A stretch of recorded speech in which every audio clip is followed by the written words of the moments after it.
We have to check. It was the 14th joint statutory meeting of the Committee on Humanitarian and Social Issues, Gender, Children and Vulnerable Persons of the member states of the International Conference on the Great Lakes region. I think the government of Uganda, and together with the UN and the other partners, they need also to elevate or to upgrade the health center that is within the settlements. There would be vocational training centers for the youth and the women, such that even if they are to go back to their countries of origin, they can go when at least they're empowered with some skills, they can begin on something that can support their families. The message centered on promoting peace as a remedy to refugee crisis.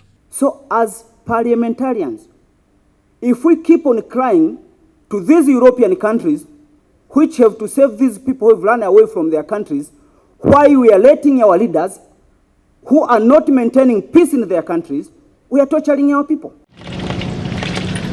The legislators from 12 countries of the Great Lakes region had earlier on visited Nachivale refugee settlement in the Isingiro district of western Uganda.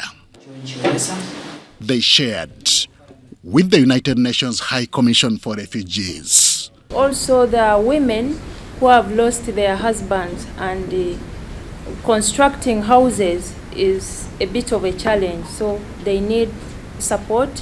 When people are in a situation of hopelessness, they need somebody to at least give them a sense of hope and direction.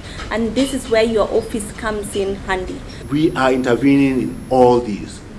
But with 27% of your budget for this year, not to talk of last year, the deficit of last year and the deficit of the year before, is very, very difficult to cover all the needs of refugees. It is because of such experience that a number of resolutions have been adopted. The actualization of peace is core in the approved joint communique. We have seen their torture.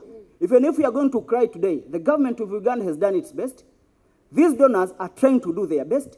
But what our leaders are doing, we have to maintain peace.